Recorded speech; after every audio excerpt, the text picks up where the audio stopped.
labas tayo. Bili tayo ng makain. Gutom. Day off ko ngayon guys. Ayaw ko sana lumabas. Kaya lang gutom. No choice. Yan sa second floor namin. Kabilaan yan. Doon kami sa third floor. Bababa tayo dito. Mga 15 minutes walks din siguro. Puntang supermarket.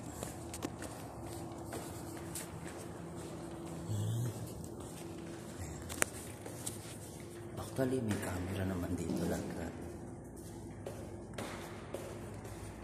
Kaya safety naman. Basta iwas lang sa matataong lugar masyado or kabaliktaran din yung mag-isa ka lang naglalakad. Kung maaari, dapat aware ka sa kapaligiran mo, sa surroundings mo. Kung naglalakad ka, lalo na kung mag-isa ka lang.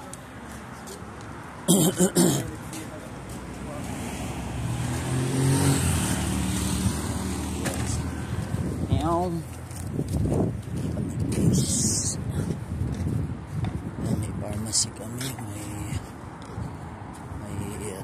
ano ba yan, construction supplies, may supermarket, may kainan, all what you need, all here guys. Pero hindi siya ganun pa ka-develop. Actually nung dumating kami dito, as in wala pa nun. Wala pang katao-tao. Ilan pa lang kami dito. Ilang bahay pa lang ngayon. Halos puno na. May mga in na mga apartment. Halos kompleto na guys. Tsaka madami ng mga sasakyan na dumadaan. Hindi ka mukha dati. Ingat lang din sa pagtawid sa daan. So shortcut tayo. Dito tayo dumaan sa mga bahay-bahay. Kasi masyadong malamig. Mahangin, malamig yung hangin guys. Ito laundry. Tapos mga mga construction, hardware, may electronics na rin. Bago lang yan. Electronics na rin. Open pa. Dito tayo mag-shortcut sa bahay-bahay. Gawa na yung daan. Dati inano pa to binungkal. May nilagay silang mga tubo na parang mga manhole. Lagayan ata ng mga tubig yun o mga wire. Ganyan lang naman dito It's either way, binabaon yung wire o daanan ng mga tubig na storage. Ganyan yung mga bahay nila dito guys. Lalaki mababa na yung third floor, fourth floor dito lagi. Walang second floor dito guys. Puro third floor lagi. Malalaki mga bahay dito, lalo na banda ron. Ordinary yung bahay lang sa kanila yan guys. Tingnan mo mga sasakyan, nakapark lang sa labas. Safety kasi, puro yan, CCTV yan. Mag-isa ako ngayon dito. Medyo nakakatakot pero hindi naman, nasa safe pa din Ma-alert ka lang sa labas sa paglalakad mo. Pupunta lang, malapit lang na may supermarket dito. Dali lang naman tayo.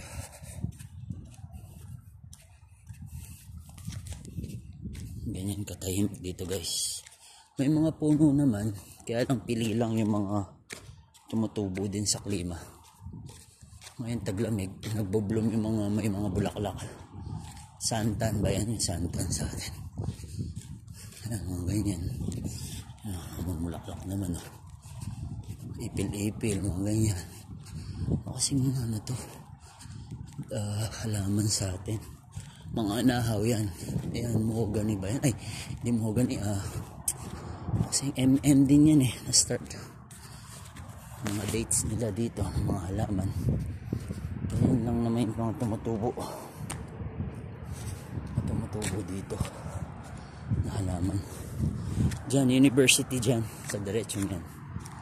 Yan, solar yan sa mga lights na yan, solar lahat yan guys. Dito tayo sa likod dumadaan yan sa mga bahay-bahay. Doon, mga main road. daan na sakyan. Pero ito kasi mas safe dito eh na dumaan eh. Basta alerto ka lang sa daanan mo. Walang katao-tao na guys. Tahimik. Mga bahay nila, mga sasakyan dyan lang sa labas. Malamig kasi guys. Di ka rin makakapag-stay sa labas ng matagal kung ganitong klaseng klimang meron. Yan, ang daming mga puno yan. Mga halaman. Oh. Bahay na yan, bago pa. Kasi sobrang lamig nga guys. Kaya ganyan. Anyway, ganito lang kasimple. Ang dami pa mga construction ngayon sa tabing daan. Check ko din yung yung Araji mamaya pag uwi. Kung mag-open na ba o hindi pa. Kasi napakapali. Ayan, ipil-ipil o. Namumulaklak o. Ipil-ipil. Santan. Bonggabilya ba yan o? Santan, Bonggabilya. O santan. Dami na rin mga puno. Pero yung buhangin yan, minimix na lang nila. Para tumubo yung mga halaman. Guys, dyan mga bahay, establishment. Ang sa harap ng daan yan. Ongoing na project nila. Yung tsinelas kong Adidas. Adidas medyo nagmapalya sa medyas ko, lumalabas. Hirap maglakad kung hindi mo isisiksik.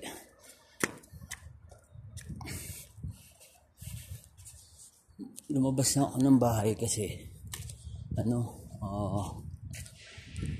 darating na yung mga closing shift. Papasok na sila sa trabaho.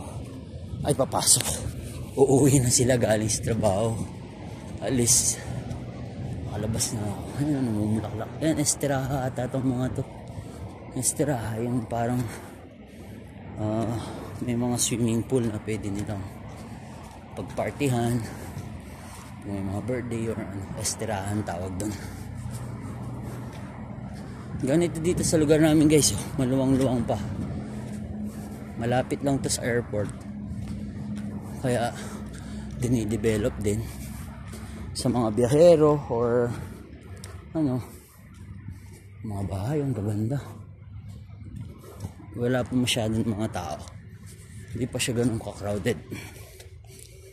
Bago lang yung mga bahay-bahay na ginagawa. Nagmedyas din ako kasi nga sobrang lamig guys. Lakad-lakad during off. Nagagawa ko lang to pag day off or pag importanteng wala nang makain. Tulad ngayon, gutom ako. Yung pusa, ang ganda. Garfield. Meron kaming pusa doon sa accommodation namin. Hanggang ngayon, buhay pa naman. Ilang beses na siyang nanganak, ngayon buntis ulit. Diba every 3 months na bubuntis sila. Hiningal din ako guys mga tambak-tambak yan sa harap. Hindi ko makagat tong medyas ko sa tsinelas kung papakita ko lang sa inyo yung view kung anong update. Ayun yung Araji Bank. Lapit na tayo sa supermarket. Pero diretso na tayo dito. Mamaya na lang sa pag-uwi. Daanan natin yan. Ganyan lang kasimple dito guys. As expats overseas, you should be go out sometimes alone or with your friends during your off or rest day or free time. Not always at work, at home, feeling alone, feeling lonely, and you will think just a lot of things if you're at home and if you're alone always. Much better to go outside with walking and partying outdoor. Social life. You should have social life in your life, guys. I know everyone needs money, work, good future, but also our body, ourselves need this kind of social activities outdoor. It's not just because you are practical. Let's say our mind and physical, we're just human, guys. We need this all things of activities. We are living in this world to live happy, enjoy, and live life to the fullest. I mean, everyone does, but this is a blessing from God. Life is a blessing. Life is love. That's why we should love while we are here in this world. After this life, why not? Maybe there's another life coming. While we are living, enjoy whatever in your life experience, obstacle or triumphs, your friends and your family and yourself, whoever. Think about it. Treasure all the moments. Embrace all what you have in this life. We are all the same. After this life, we cannot bring all these things with us. All these things, material and everything, we're gonna leave it from here, including our physical body. Our spiritual is very important. Make good things to others, to yourself, to your family, to your surroundings, to everyone in general. And as much as you can, be true to yourself. Pray to God as always. Thanks to all the blessings. And be thankful in whatever you have in your life. Life is like a journey. There is ups and downs. There's no any always good roads. There's some roads rough road. There's some roads good. Just that's life. What we call life. Just embrace, enjoy, and be happy while we are living. God bless everyone. I hope everyone is safe and pray always. Number one, best thing to do is pray. Whatever situation you may have in your life, in your times now, pray for God.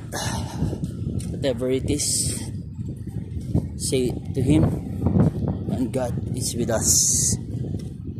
God is love, guys. God is love. God is love. God is everything. Without God, we are nothing. We don't have any reason to live without God.